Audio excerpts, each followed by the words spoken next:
violent action to get and fulfill a political aim or to force a government to act.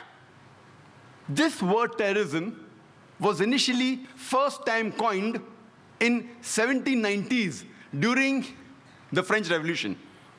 And it was in 1790s that the statesman, Edwin Burke, who was a British statesman, he used this word to describe the Jacobin-ruled French regime.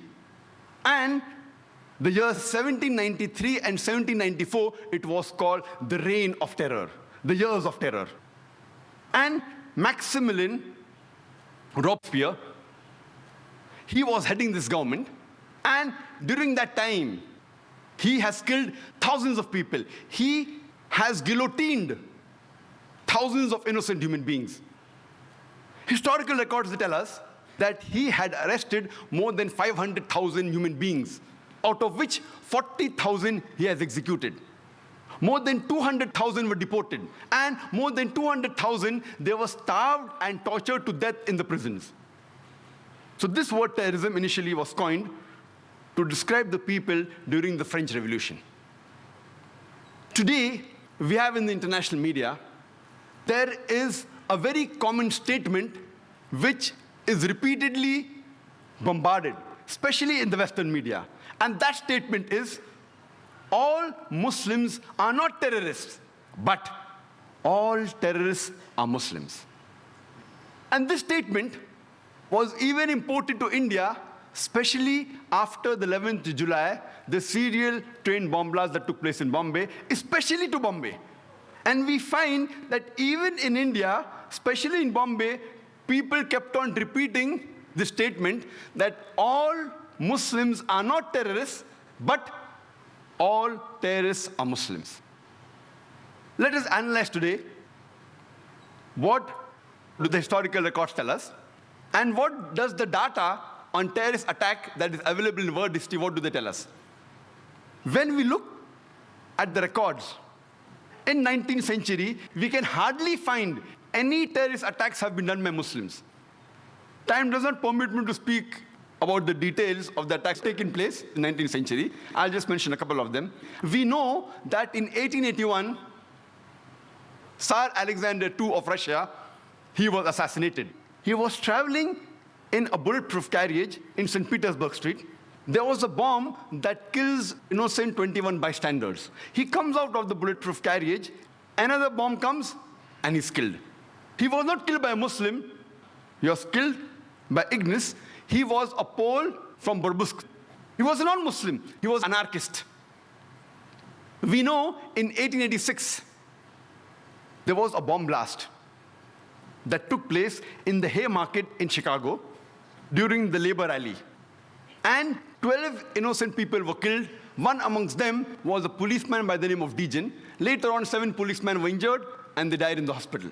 The people responsible for this act, they were not Muslims. There were 8 anarchists, all of them non-Muslims. When we analyze the record of the terrorist attacks that have taken place in the 20th century, we know from the historical records that on the 6th of September, 1901, the then president of USA, William McKinley, he was assassinated by an anarchist by the name of Leon. He was shot twice by Leon. He was a non-Muslim. On the 1st of October, 1910, there was a bomb blast that took place in the Los Angeles Times newspaper building, in which 21 innocent people were killed. The people responsible for this bomb blast, there were 2 Christians by the name of James and Joseph. They were union leaders. They were not Muslims. We know that on the 28th of June, 1914, in Sarajevo, France, the Archduke of Austria, along with his wife, they were assassinated, which precipitated the World War I. The people responsible for this assassination, they were called the Young Bosnia. Most of them, they were Serbs. They were not Muslims. From historical record, we come to know that on the 16th of April, 1925, there was a bomb blast that took place in St. Nedelia Church. in Sofia, the capital of Bulgaria, in which more than 150 innocent people were killed and more than 500 injured. It was the biggest terrorist attack that has taken place on the soil of Bulgaria. It was conducted by the Bulgarian Communist Party. They were not Muslims. We know from historical records that on the 9th of October, 1934, King Alexander I of Yugoslavia, he was assassinated by a gunman by the name of Lada Georgiev. He was a non-Muslim. The first US plane to be hijacked, it was not by a Muslim, it was by a non-Muslim by the name of Ortiz. He hijacked the US airliner to Cuba, and he later on got their asylum. When we go to the records of terrorist attacks done, we come to know that in the year 1968, the ambassador to Guatemala, he was assassinated by a non-Muslim.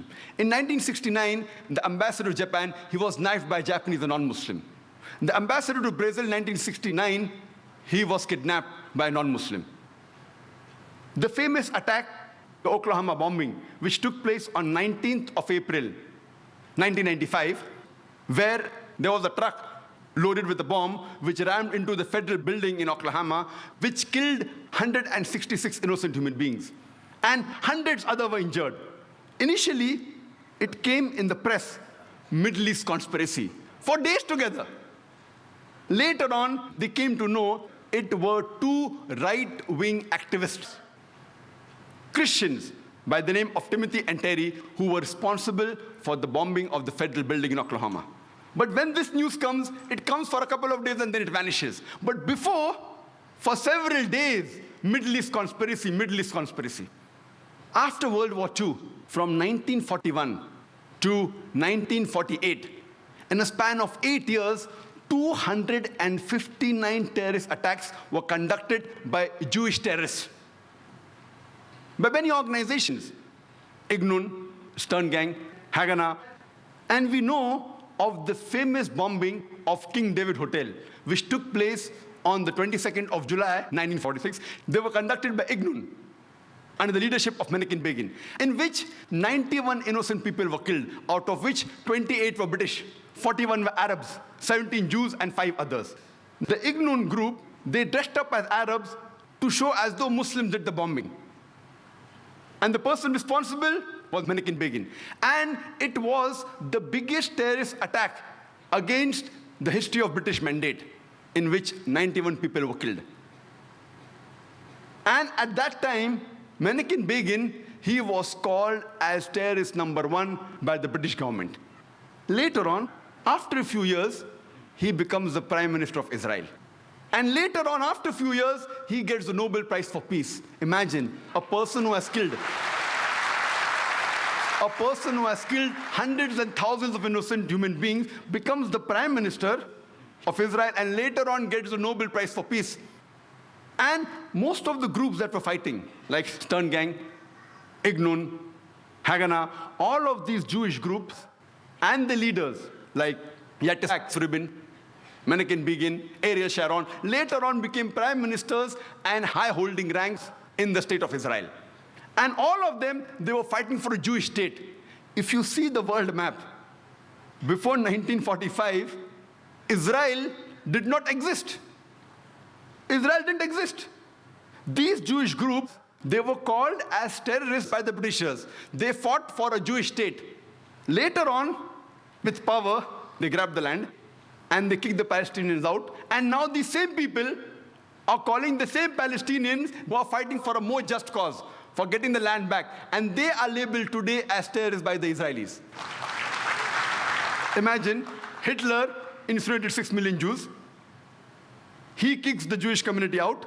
Why should they come to Palestine? The Palestinians, they welcome the cousins with open hands. If they should take a land, they should go back to Germany. They should go back to Europe. Imagine the Palestinian, they welcome the cousins. Imagine, suppose a visitor comes to your house. Being a stranger, you welcome him in your house. After a few days, he kicks you out of the house. And when you cry at the doorstep, I want my house back, people call you a terrorist. This is exactly what has happened today. The Palestinians, they are called as terrorists for what? They only want their land back. And so-called people, most of these powerful first world countries, they are agreeing with this unjust cause.